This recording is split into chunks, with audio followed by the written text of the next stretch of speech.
Number 15. The graph below represents y, the cost in dollars of X pounds of a salad bar. What is the unit rate for the cost of a salad at the salad bar? Unit rate means you have to have a denominator of 1. So we need one denominator. And we want to know the cost of one salad. So we want one of the salad, and it is the amount in pounds. So apparently we want 1 pound of salad.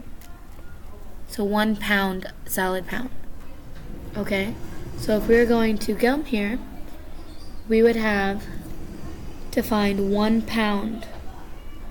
1 pound is there, and that is equivalent to $4. So our answer choice will be $4 per pound, which is answer choice D.